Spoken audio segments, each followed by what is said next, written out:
Welcome to Democracy-ish. I'm Danielle Moody. And I'm Wajat Ali, and I have not verbally or physically abused any cemetery officials yet. I mean, the week is still young. Waj, so it turns out one of the oldest cemeteries in the country, Arlington Cemetery, where our soldiers' final resting place, right, where they rest, has long been a sacred space, one that is devoid of politics, of campaign rallies, of anything other than honoring the dead. But that all changed this week. And tell us why and how. Well, yeah, Arlington National Cemetery, it's 15 minutes away from me. I just want to read, if I may, the rules of Arlington National Cemetery, right? Quote, federal law now, Danielle, prohibits political campaign or election related activities within Army National Military cemeteries to include photographers, content creators, or any other persons attending for purposes or in direct support of a partisan political candidate's campaign.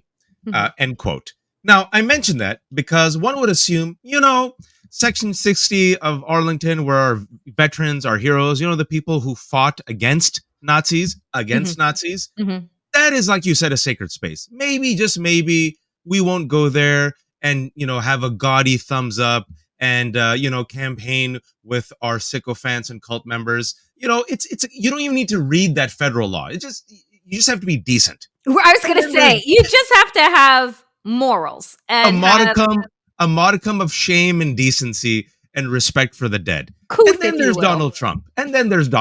And so Donald Trump decides, how can I win over the veterans? The same veterans I've been dissing for my entire career. The same veterans where I said there were suckers and losers, according to General Kelly. The same veterans where I said I don't want to pose with an amputee. The same veterans where I mocked John McCain for being captured. The same veterans where for the past 2 weeks, I've been underplaying the Medal of Honor and upplaying the Medal of Freedom, which I bestowed upon Miriam Edelson last time I checked. She did not fight in World War II or ever. She's just a rich billionaire who promised him millions of dollars if he was to annex the West Bank if he won. Maybe how do I win them over? Let me go violate federal law and take a gaudy, cheesy, insulting photo with a thumbs up in this section of Arlington Cemetery using dead soldiers that I mock as my props. I mean, it is, I want to say, like, how vile, how disgusting, how uncouth. But this is what we've come to understand is the basis of Donald Trump's campaign. There are no rules that this man won't break. There are no morals. There are no norms that he won't blow up. Right. And where Donald Trump sees federal law and us think that violating such would, have us in jail or with fines, Donald Trump sees that looks like a nice suggestion, but I'm going to do whatever the fuck I want. I just, when I saw the picture of the thumbs up, I was just like, who does that at a cemetery? Right? Like, who does that? I've never, my grandmother, I mean, I know, Daniel, if I've shared this with you, I buried my grandmother. I have experience burying people. Like, I was in the grave, I took care of everything. Every time I visit my family in Fremont, I go visit my grandmother, right? Not once in the past 12 years since she's passed, have I ever taken a photo. I even brought my kids. I said, this is your, great grandmother. She passed away. She would have loved you. I took one photo of my babies, just like, over her grave. There was like a flower, place a little flower. I thought it was respectful. Not once, Danielle, in my 43 years on Earth, have I ever gone to any cemetery, let alone the cemetery honoring our fallen soldiers who fought against Nazis, and done this? Never once have I gone to visit my grandparents and thought to do anything other than to, say a few words, chat with their spirits and just kind of move on. Right. Or take pictures of the flowers that we plant at springtime, or the ornaments that we put up for Christmas or anything. But, we're normal. and this is why they have got the modicum of weird. But I would add disrespectful to that. So Wait, wait. speaking of, Can we yeah. also add? Mhm. So I want to. So that alone, Danielle, was just horrific, just insulting, inflammatory news that we read. But I want to share this tweet from NPR's Lawrence, and actually David Folkenfolk, who's from NPR, shared this. This was the latest news, which I just have to stress. Arlington National Cemetery officials say Trump campaign staff, in addition to doing what we just said, also verbally abused and pushed aside cemetery officials who objected to filming and photography at grave sites. Wow. I mean, and and it's been confirmed a number of times. And their disrespect, their depravity, Mm. because this is what this is, their depravity knows no bounds. And speaking of knows no bounds, or when to shut up, when a good shut up is offered, JD Vance. JD Vance, let me tell you something. That was a good transition, Daniel. Well done. Well Thank done. you. Because I honestly don't know when this man has actually worked, because how many podcasts, how many leaked audios have we heard Wow. since he's been announced as the vice president pick? There's been, I mean, every day is a new leaked audio, and every day it is focused on his obsession with childless women. Mm. This time, the leaked audio is not only about childless women, but about childless women in a particular industry, which is teaching. So, but take a listen to this clip of JD Vance. And I think our conservative idea is that parents and families should determine what children learn, what values they are brought up with. So many of the leaders of the left, and I hate to be so personal about this, but they're people without kids trying to brainwash the minds of our children. And that really disorients me, and it really disturbs me. Randy Weingarten, who's the head of the most powerful teachers union in the country, she doesn't have a single child. If she wants to brainwash and destroy the minds of children, she should have some of her own and leave ours the hell alone. My God. Wait. When I was thinking of this, I same thing. I'm like, this guy's really upset. Like at this point, I'm not really even angry about it. I'm just curious. Like, why, bro? Why? And then especially when it came to this clip, I'm like, childless woman, teacher. I know a woman who was once a teacher and is also childless. Danielle. Correct. He's talking about you, Danielle. He's talking directly about me and people like me, and basically saying that my whole goal is to indoctrinate children, right?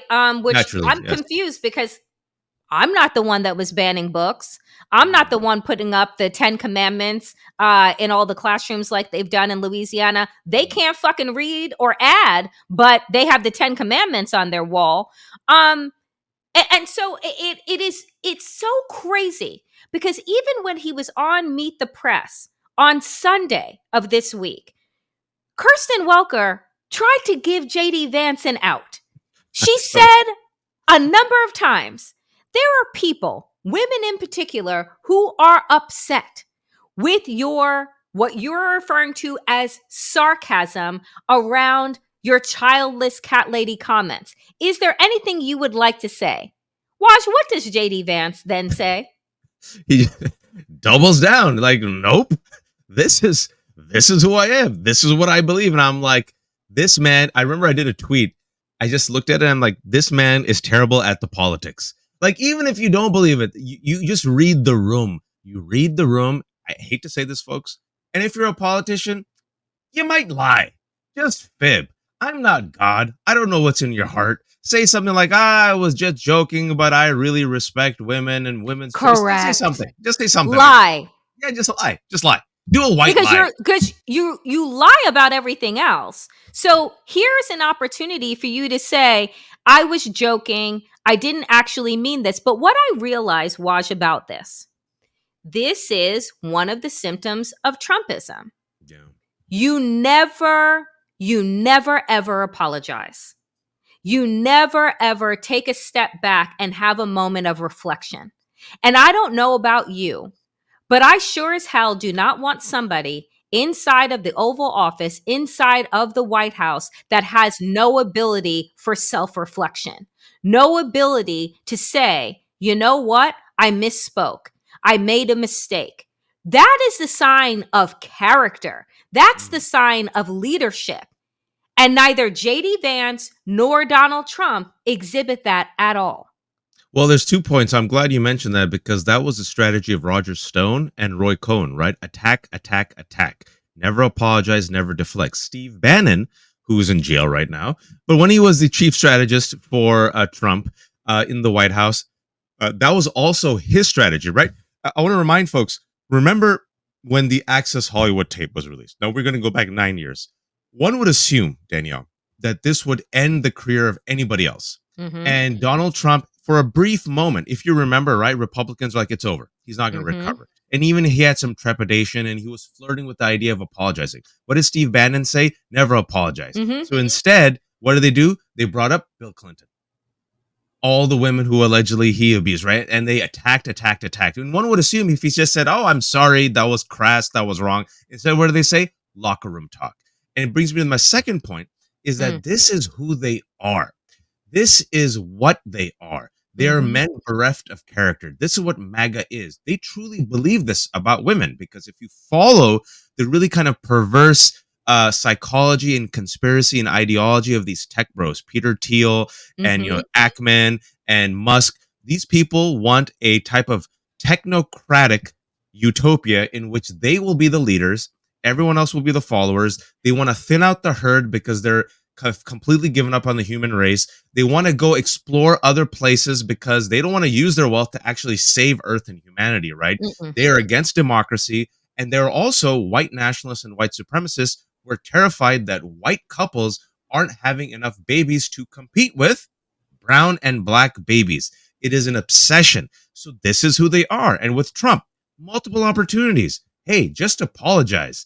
Just be respectful to veterans. No, I'm going to go take a freakish photo op.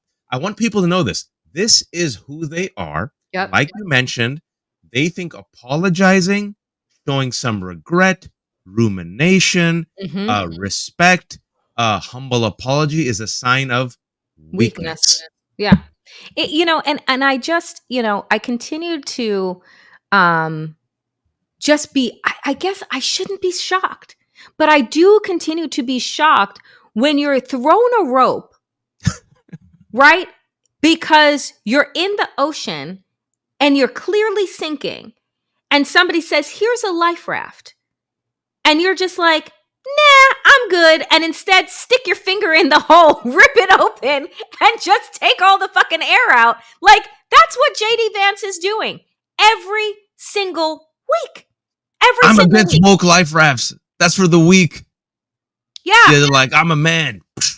I'm for drowning. But, this is, Danielle, this is who they are. And I think it also, because I think it's worth just sitting with this for a moment because we sit there and we go, if I wrote Project 2025 and that was my plan, I wouldn't publicly share it. Maybe I do a PowerPoint. Maybe there'd be a memo. Maybe it would circulate. Maybe it would leak. I wouldn't spend a lot of money literally putting that online and then promoting it and then writing a book about it. These people did that, Danielle, which just shows you how zealously committed they are to this perverse ideology, how arrogant they are, and how out of touch, folks, take a shot, weird they are that they think the rest of the public is down with this type of vision for America. That's the power, if you will, the corrupting power of arrogance. But the thing that scares me, right? Because while I'm still basking in this switch and rejuvenation that the Harris-Walz ticket has given Democrats, as we are, by the time that you all listen to this, I think we will be 67 days away from election. Yeah, away from election day. Wow. But when I think about it, I think that we don't actually know the rollout plan for Project 2025 because that's the one thing they've kept offline, right, is the implementation. Now, there was a video that was going around that was done by and it was like an undercover video that I think was done by a group of climate activists, where they got some of the major people behind Project 2025 on video. And they said, they just posed as billionaires. So if you pose as a billionaire and you're a white guy, you can get people inside a Trump world to just spill the beans. Do you know what I'm saying? Like, you just need to say you got a bank account, and they're like, great, what do you need from us? And they do the tap dance. But in the video, they said, yeah, the implementation piece, we're holding close to the vest. And only some people know about that. But that's not anything that we're going to put out in a book or put online. So again, what we know about Project 2025 is scary enough. But their rollout on the potential of a Trump first 100 days, we don't even know what is coming. And so to me, that's the thing that's like, yeah, folks, continue to understand 67 days. It's either that becomes the rule of law, or we have Vice President Kamala Harris and Tim Walz and the chance to reclaim our democracy. And on that point, Danielle, I don't know if you've seen this clip. It came out late last night, but this is Donald Trump. I want to play this. Donald was on Dr. Phil's show, and I'm going to quote him. "Vote for me this time. Once I'm in, it's not going to be important for you to vote again." Listen to him. Say, vote this time.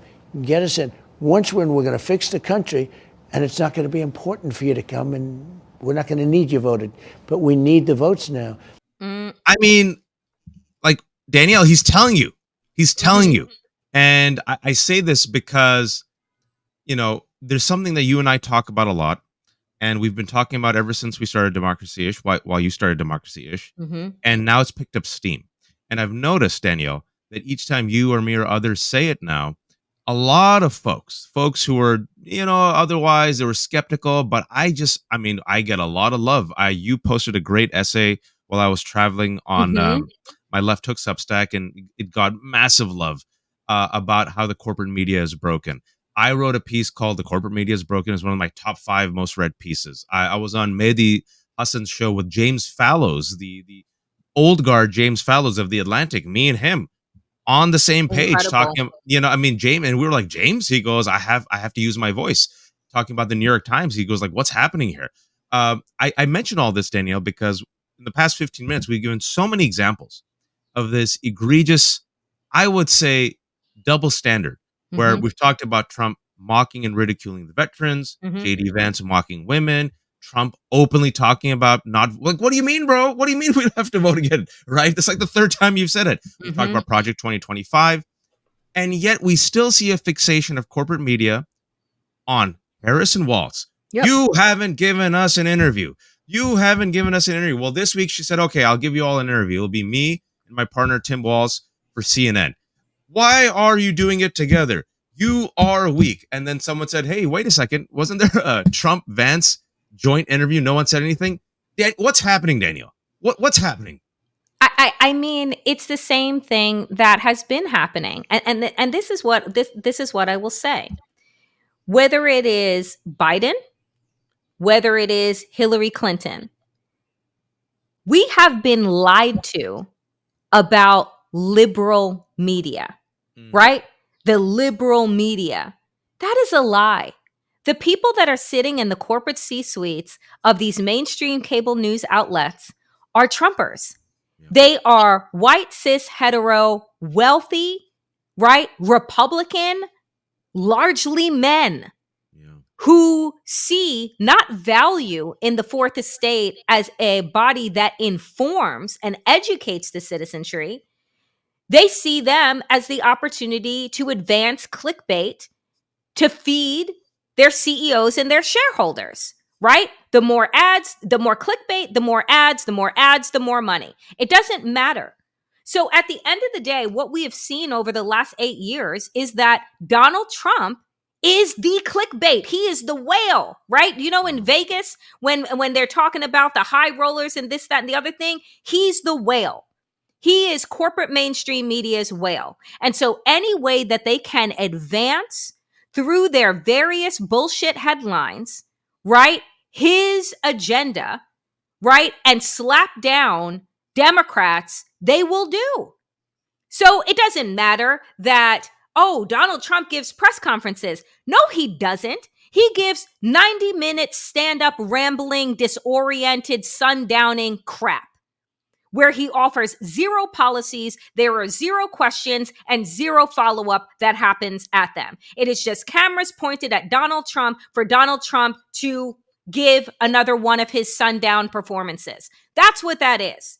Oh, Kamala Harris is not talking about policy. Well, when she was on stage at the DNC, she rolled out her entire economic plan and agenda. Oh, but corporate mainstream media says Democrats need to be on the defense about the economy. Really? Because the last several Republican presidents, from Reagan to Bush to Trump, put this country in a fucking deficit, right? Always, and every always. Democrat in between those Republican administrations have dug this country back to a place of surplus, right? And robust jobs. So again, tell me why the narrative in corporate mainstream media is about how Democrats need to be on the defense about the economy.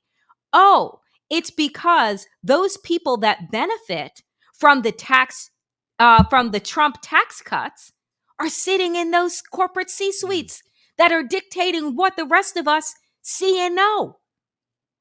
So You know, I just want folks to really, people say, I don't know, Danielle. Check it out. Who runs Twitter, now known as X, Elon Musk? mm-hmm. Who runs Washington Post now? Who edits it? It's not Bezos. Bezos gave the reins to a former Murdoch lackey, right? Mm-hmm. People are forgetting that. CNN, John Malone, and also David Zaslav. David Zaslav openly said, I want to vote for the person who deregulates. Who's that? I wonder. Who's for deregulation? Mm-hmm. Donald Trump, right? Even MSNBC and NBC News, who did they offer $350,000 to? Not Danielle, not Ellie Mistal, Mm-hmm. not Kurt Bardella, not Mm-hmm. me. Rama, what's her name? Ronna McDaniels. Ronna McDaniel, Romney. I always want to say Ronna Romney Mm-hmm. McDaniel. Former RNC, who they kicked out. They found money for her. So this is it, folks. This is it. They don't care. They don't care about the truth. The North Star is ratings, power, access to power and influence. And what the New York Times in particular, it pains me because I was a contributing op-ed writer for 5 years to the New York Times. I was at CNN for a year. It seems like the New York Times and as people at CNN, people at Washington Post, and James Fallows and I were talking about this. Instead of going back full circle, listening, being humble, ruminating, apologizing, pivoting, they're doubling down, and now they're like these contrarian trolls who are dedicated to mocking us, right? And I feel like, I don't know if you've seen some of these headlines in the New York Times recently. Here's one, which the fact that they commissioned this piece by Rich Lowry. I'm not even making this up, folks. You think this is an Onion headline. Trump can win on character.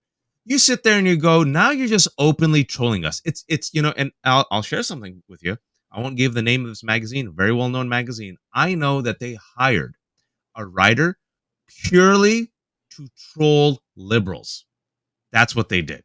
So this is liberal rage clickbait. They know we're going to be pissed off. They know we're going to click on it. They know it's going to drive up the news, and they're like, ha, ha, ha.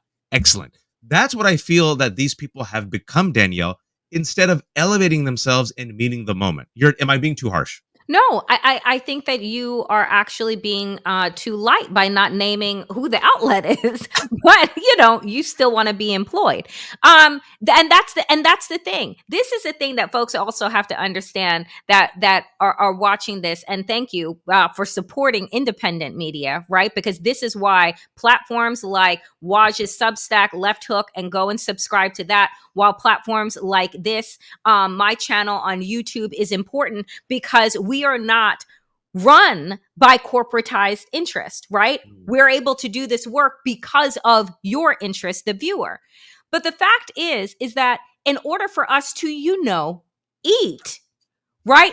We can't actually be able to call out in full voice the way that we want to these entities that have done us wrong, right? That have done us a disservice over the years because they still have all the power and control. I believe that they are a dying legacy.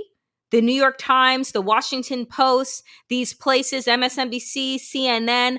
I think that people, particularly now, are very tuned in to this false this false sense of both sidism. I think that people are looking, at least those that are in my feed that my algorithm showed me, and say, so I just saw another headline right before we came on.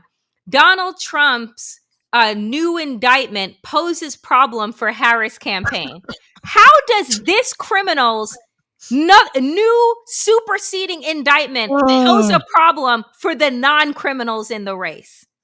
It's laughable, Danielle, and I know we're wrapping up, but you said something, and I said, Danielle, wrap it up, and then you said something. I'm like, wait, Danielle, let me say one thing. I want to share a story. I don't know if you remember this. There was I had actually called you and a few friends of color, journalists, writers, commentators, about 2 years ago, because I was so pissed off at something that I saw happening in the New York Times, the double standards, when I think it was a couple years ago with Brett Stevens and Barry Weiss, right? The bedbug stuff. And I was so pissed off. And I'm like, I have information and I want to tweet this out because I'm so pissed off that this guy keeps getting away with just using and abusing his power to silence women and people of color. And I don't know if you remember this, but you and several others who are well known said, Waj, you're the only few Muslims there. You're you're a rare person of color. Think about your career. Maybe stay quiet. And I'm like, you're right. But it just killed me. It killed me because people don't understand the double standards. People like me and Danielle, we don't have mentors or editors or publishers who look like us, who elevate us, who give us a safety landing when we repeatedly F up, which we don't. We don't get to fail up, folks. So we're as blunt as we are, and we're much more blunt than most folks. But even then, there is an aspect which I'm sure eats away at you, Danielle, that if I say too much, I will be punished. And so I have to self-preserve myself by not saying everything. But this is, if I was just truly independent, I could just be unleashed. So this is where I just wanted to tell people, for those who don't know, the double standards for women and people of color in this industry, for those who don't have the power. And this is us. We're pretty much as blunt as you can get. And even then we're like, yeah, but I got a family. I have rent and a mortgage, and I'd like to be able to pay those things without getting a tin can and sitting on a soapbox on the side of the road. So that is why, friends, it is important that you continue to support independent voices. Subscribe to Waj's Left Hook on Substack. Subscribe here to my YouTube channel. Share it with your friends so that we can begin to end the reign of legacy mainstream media, whose core job is to lie to us while they line their pockets. Thank you for listening to Democracy Ish. I'm Danielle Moody. And I'm Wajahat Lee with my tin can, just in case. And we will be back next week, if in fact we have a country left. Inshallah.